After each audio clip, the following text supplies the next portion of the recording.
What a nice startup music that is, Andrew. Welcome to Friday. It's that was the week, isn't it?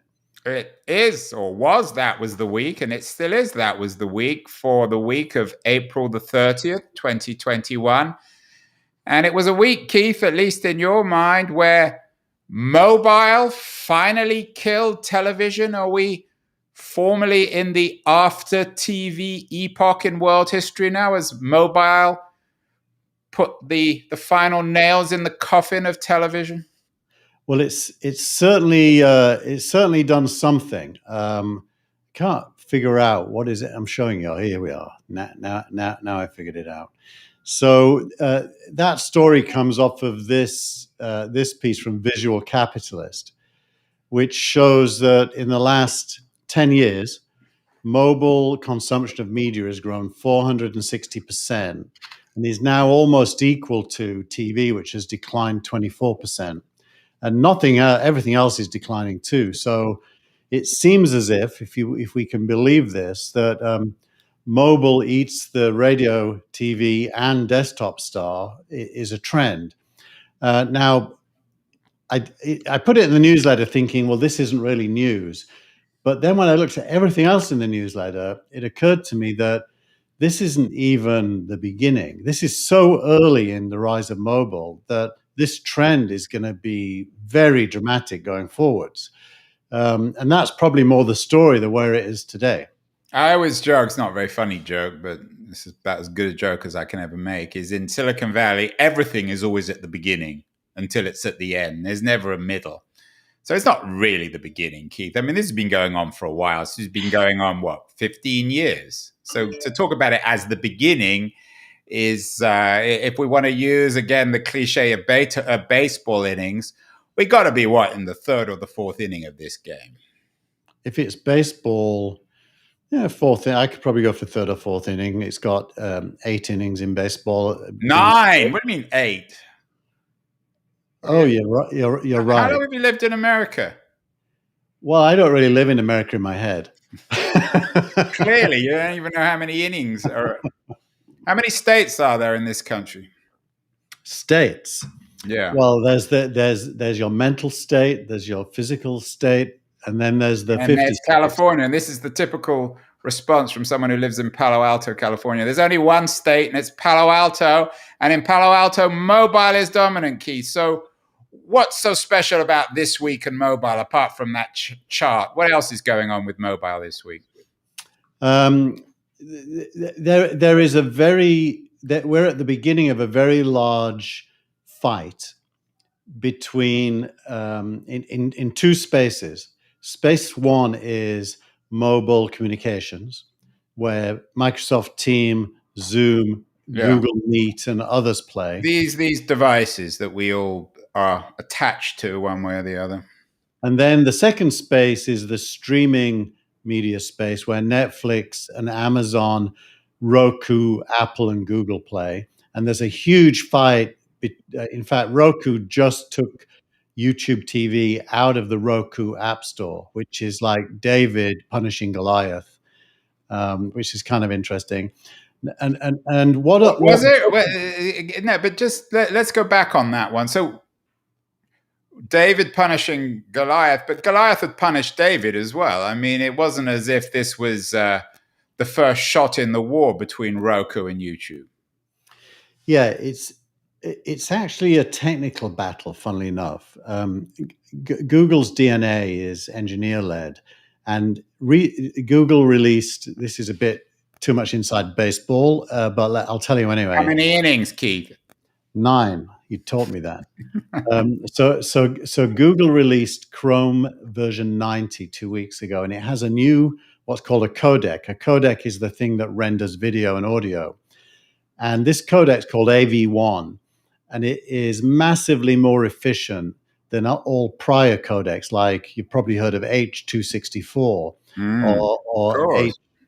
So the AV1 codec is really efficient. It's the best codec out there. Even I would admit to that. It's in Chrome, and Google are building it into YouTube TV, and they want Roku to adopt it, and a bunch of other technical stuff as well.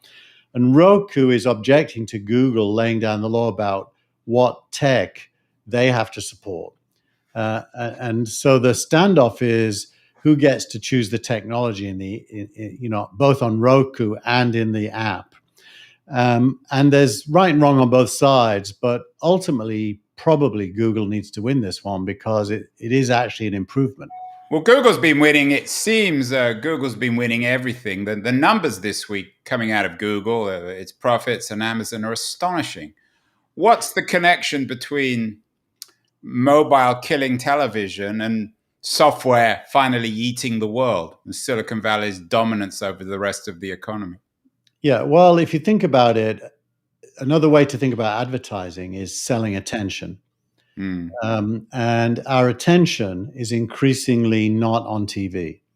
The younger you are, the more likely it is you're not on TV at all. I mean, it's astonishing. I only ever see television when I'm in the gym or when I'm passing someone else's screen. It seems all the advertising on television is either for medical problems or cars. So it's clearly there's only a few people, either sick people or people who are in the business of trying to buy a car. They're the only people watching television now. Yeah, and I can tell you, in the last month, I'm interested in buying an electric car, but it hasn't been on TV. I've been on YouTube looking at drive tests and things. What car? What car? Right now, my order of priority is. I started to dislike Teslas because they're so kind of flavor of the month, and I hate just joining the crowd. So, I have never seen a Tesla in Palo Alto. Funny, haha. I am kind of a little bit attracted to three cars. Firstly, the Ford Mustang electric car is pretty sweet. Ooh. Secondly, Audi is bringing out a new sedan that looks very sweet called the e-tron GT. And thirdly, Mercedes is bringing out the electric version of the Model S, which is a bit too like a boat for me, but it's amazingly well done. It competes with the Tesla Model S. Are these electric vehicles? How do we fit them in, and the increasing popularity of rechargeable cars and rechargeable culture and technology generally in terms of mobile? It's all bound up in the same story, isn't it?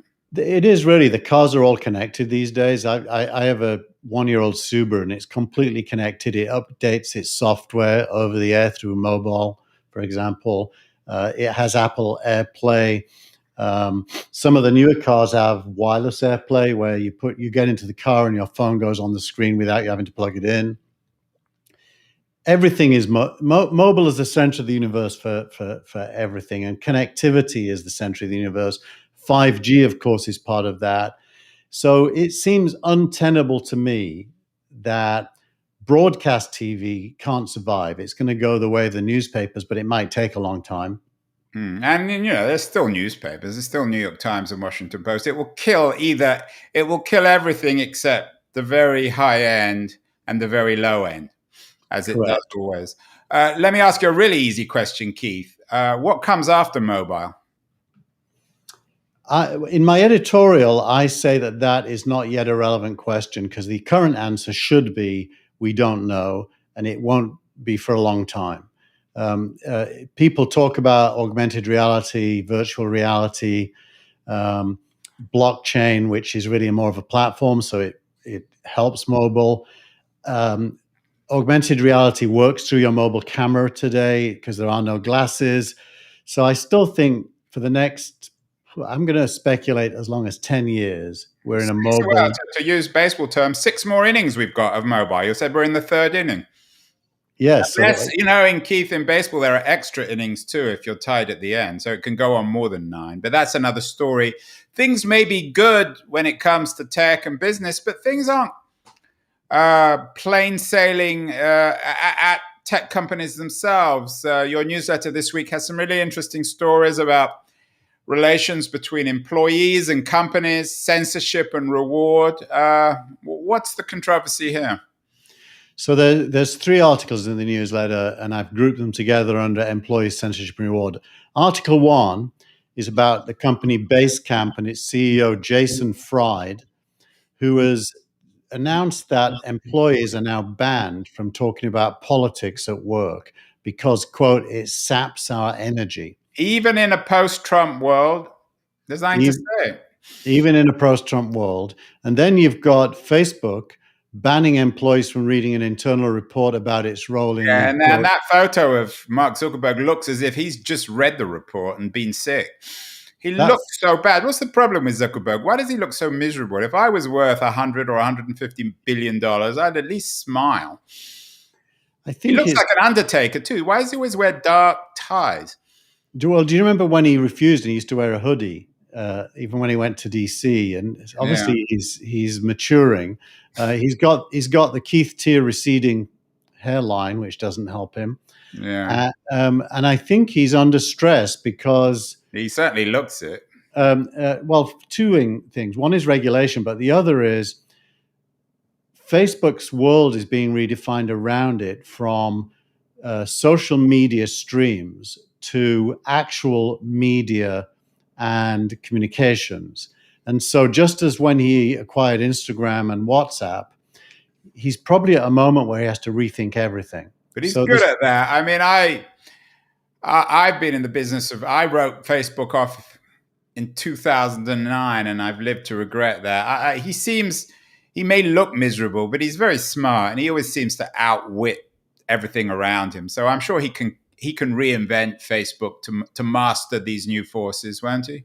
He's super smart. When you consider that Bill Gates couldn't figure out the transition to mobile. Well, Bill Gates didn't even get the internet, let alone the transition to mobile. And the internet. So, Zuckerberg deserves a lot of credit for knowing how to surf the waves. I just wish he'd smile a bit more. Yeah. And then the final story is Stripe and Lyft are both moving from 4-year vested stock options for employees to 1 year. So, and this is about retention, because it turns out employees need to be motivated to stay every single year. And this is the boom. This is the boom days, Keith. This will change when the crash comes, won't it? It's all about employee retention. So if the supply of employees grows bigger than demand, yes, you're right. If that doesn't happen, they'll keep trying to reward people. I think the biggest story of the week is the Basecamp one. It had a massive reaction on the internet, and it does seem really extreme. But Coinbase did the same thing, didn't they? Coinbase did roughly the same thing. This one was a little bit more extreme because it's about political and social media related stuff, and they also cancelled all employee benefits. They gave people a one-time bonus, and now there's no more benefits. Well, I mean, and everyone's just going to leave. Why would you want to work there? Are they any good? What do they do? I don't even know what they do. Basecamp is a platform for project management, but it's got a bunch of... to jump ahead to tweet of the week, as we usually end on that, but it's a good segue. What's your tweet of the week? Because I know it's a very acidic take on Basecamp. Yeah, this is from your friend of mine, Gabe Rivera. For those who don't... Smart and acerbic, one of my favorite people in the Valley. Given that Basecamp's core competence is trolling Twitter, it's understandable that folks in the non-core software arm don't feel as valued and may opt to leave. Yeah, well, so what do they do, Basecamp again? If you're building a website, you would use it to plan the project and manage all the dependencies and tell people what their tasks are, that kind of thing. Well, they're not going to survive. It wouldn't be That Was the Week if we didn't have something about my least favorite startup, Clubhouse. What's happening this week with Clubhouse, Keith? Why do we keep on having to hear about them? Well, we keep on having to hear about them because they are attracting lots and lots of users. And more really? I thought we had one piece a week or two ago which suggested that the reverse was true. Well, they're having less and less users. Actually, the rate of growth has slowed, but they're still growing. So it is more users. It's just less new users. That sounds like Mark Zuckerberg's receding hairline. Yeah. So there's two stories. The first is the information, which is an extremely good read and a fairly expensive. Yeah, very good, except they charge, and they're trying to charge me, but they are good. They're probably worth it as well, which shows the resilience of paid media. In spite of all this cultural insurrection, you still need to pay for good quality information on the information. Yeah, the information is part of the creator economy, and they've got a new newsletter called The Creator Economy, which we've been talking about for quite a while now. And the first version talks and we're not, about, to be fair, we're not the first people to invent that term either. Oh, of course we're not. Of course we're not. Any more than Manchester United invented football. Yeah. No football taught this week. So anyway, they are saying that Clubhouse may be a threat to Facebook, and this, and then Facebook, Zuckerberg did a bunch of announcements saying that they want to be the home for the creator economy, and they're doing a whole bunch of new features, including billing and payments for people like you and me. It's actually why are we doing this on Facebook? What's the problem? Well, these features are not there yet. Exactly. They're not. And it's interesting. That was the week where I know it's not in the newsletter, but it was an interesting piece I saw about Twitter disappointing investors. So the creator economy isn't 100% successful this week. Twitter's stock is down. Last time I looked today, 15%, which is even for Twitter is significant. It is, and it missed its numbers. I would probably buy their stock on such a big pullback because I think long term they're going to be fine. So, but that's not advice to anybody. Please don't take my advice. So you really think that Facebook can corner the market for the creator economy? I mean, with all the other players out there, why would an aspiring journalist or filmmaker or poet or game maker or game player, why would they go on Facebook? Andrew, they have absolutely zero chance of fulfilling this vision. I agree with you. The last place I would want to be hosted for all the stuff that's associated with Keith Tier is Facebook. It's like having a Hotmail email address in 2021. Although probably in 2021, having a Hotmail email address is fashionable again. Are Facebook then in danger of becoming the next Microsoft? We used to talk about Google as the next Microsoft. No, they'll figure it out, and there'll be something. But I don't think they'll own this new thing, which it's a good segue actually to Packy McCormack's piece.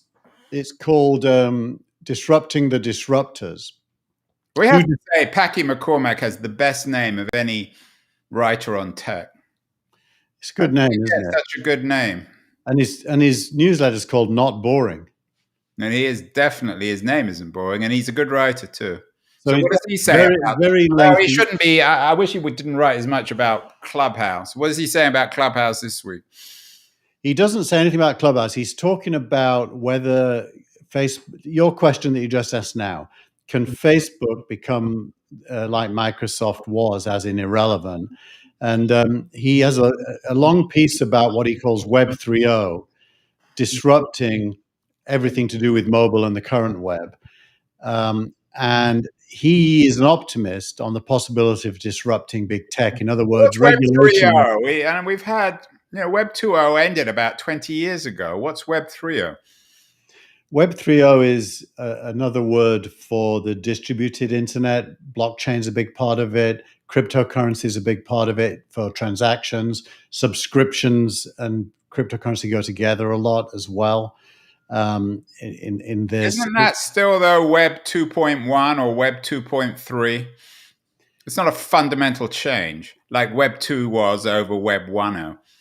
It's I think the outdated word there is the word web, because this is really a mobile app based distributed architecture consumed on mobile phones, but leveraging the distributed cloud. Back to mobile, the theme of this week. And not everyone will know the picture of that gentleman in the image on the screen, Clay Christensen, who sadly died fairly recently, one of the great thinkers about innovation. What does Christensen theory of innovation teach us about this moment, Keith?